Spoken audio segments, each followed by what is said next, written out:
Chapter 13 is entitled Cooks and Ski Bums. It was the Christmas of '49 when I finally woke up to the fact that we needed some help in the kitchen. But that cost money, which we lacked. After that fiasco of the group that never showed up and the bunks and bedding that we'd bought going unused, we decided to draw up some rates. Is $3.75 a night, including breakfast and dinner, too much? I pondered. I'll ask my friend Helen Rich. She knows what's reasonable. And if not, she can find out through her job at the welfare office. Since Helen had asked me to give up the scuttlebutt, in one ear and out my typewriter, I figured her other ear would be sympathetic to my problems. Helen, I asked, what would you do in my place? I'm working here as county clerk 6 days a week and driving 20 miles both ways.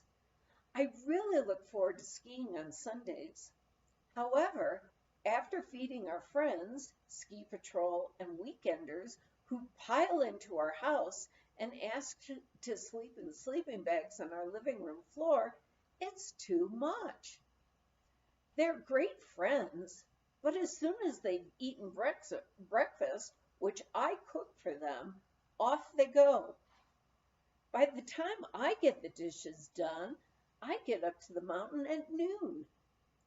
Max helps with breakfast too, waiting tables and so forth, but he has to be up at the area in time to run the ski school. You need to tack up rates on the front door, Helen advised me. Maybe $3.75, but how about $3.50? It sounds better. Then you can afford to hire a cook. Immediately, I shopped around Breckenridge and Dillon for a cook. I was told I might get one for 50 cents an hour, but I only needed one for weekends. No skiers came up in the middle of the week. I couldn't find anyone. Then Bess Moore came to the rescue. I'll cook for you, she said. They'll like my Norwegian lefse and my good hot oatmeal breakfast. The skiers who were willing to pay $3.50 enjoyed her as much as her food. Sometimes they would come down early from skiing to help her peel potatoes and carrots. They would sit around the cast iron wood stove in the kitchen, listening to her stories while eating her homemade cookies. Toward spring, Bess Moore decided to visit her family in Norway, which she hadn't seen for 45 years. Off she went in early March, but before she left, she suggested a friend of hers.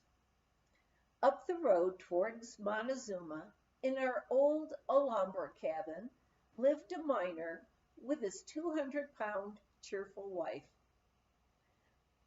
Fontella was her name. On Bess Moore's walk, she had struck up a friendship with her. Fawn, as we soon called her. I did some quick figuring. If we had 10 guests on the weekends at $3.50, that would be $35.50. I could pay Fawn $4.50 per day, leaving enough for groceries. Such things as light, heat, taxes, and repairs never entered our heads. After all, we lived there too. If guests came during the week, which was rare, they would heat up some canned soup and make their own beds. Some even mopped the kitchen floor.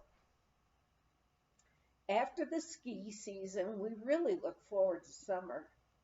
Spring? What was that?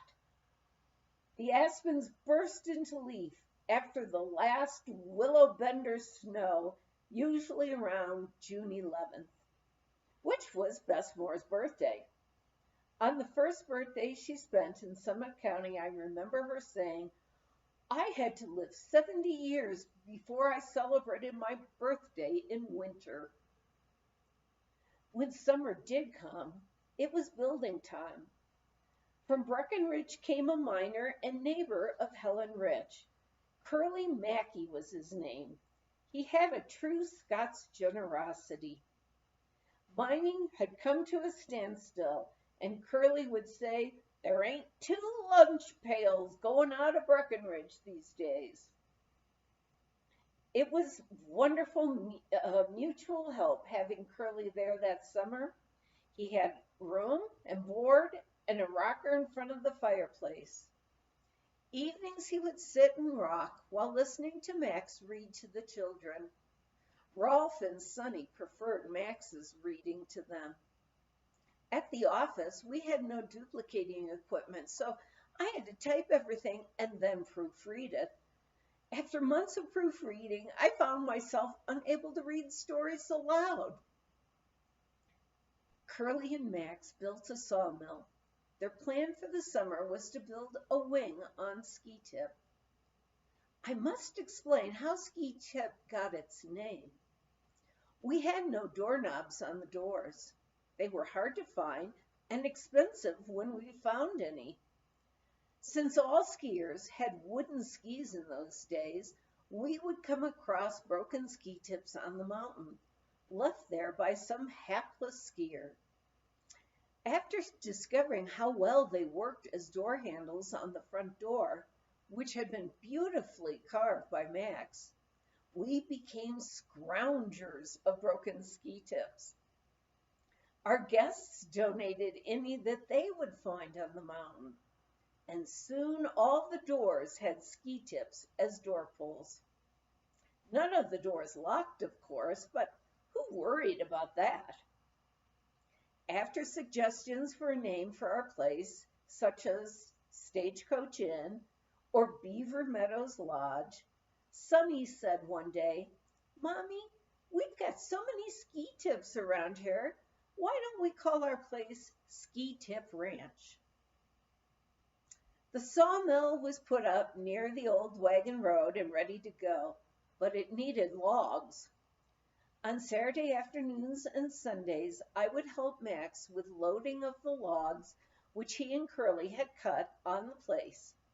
Sometimes our good friends Bill and Jean Bullard helped load the logs on the truck using the cat that Max had used during the war. At the sawmill, the logs were slabbed off on 3 sides. This made a tighter fit and required less chinking. It also made a flat wall on the inside of the rooms of the new wing, yet left a rounded log wall on the outside. The new wing gave us 4 rooms downstairs and 2 rooms upstairs, plus a storage room.